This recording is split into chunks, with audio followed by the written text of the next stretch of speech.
10 Best Perennials for Sun.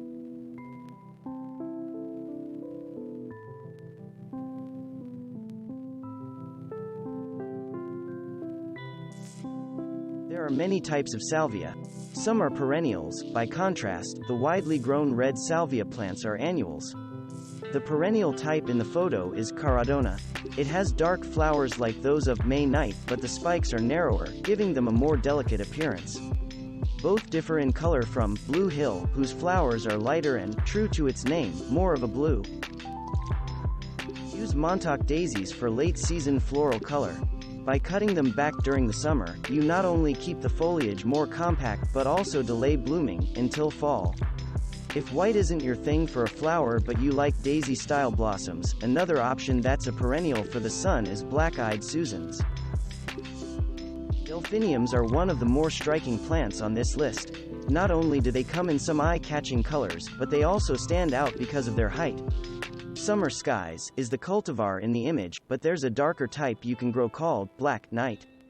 Other perennials for the sun that are tall, and therefore well suited for display along a fence line or in the back row of a layered flower border, are hollyhocks, although they are only short-lived perennials, at best, and Italian bugloss, another short-lived plant. Centaurea montana is a perennial type of bachelor buttons.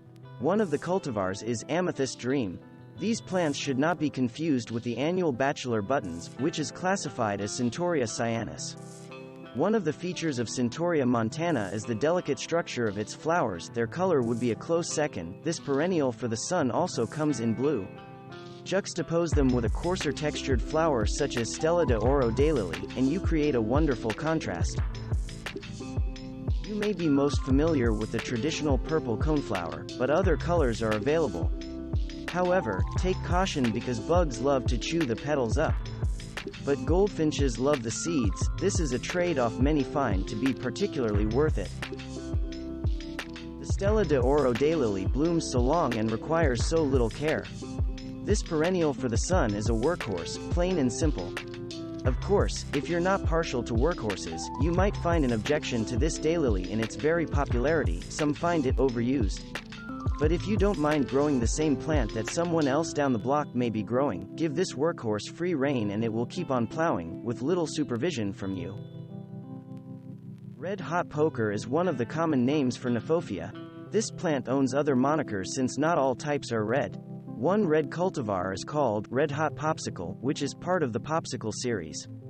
These South African natives, which are hardy to Zone 5, give quite a different look in the garden, with their oddly shaped flower spikes. When mention is made of old-time favorites, the bearded iris is often part of the conversation. Partly what has made them so well loved for so long is that they are very fragrant flowers, well, at least some kinds. Add to this trait that they're such visually appealing flowers and it's no wonder that they've been admired for generations. The Batik cultivar is one of the prettier types, bearing bicolored flowers.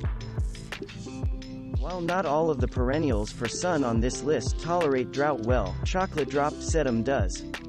That's hardly surprising since this plant is one of the succulents. Many members of this group like a sunny spot and relatively dry soil. Another example is the prickly pear cactus.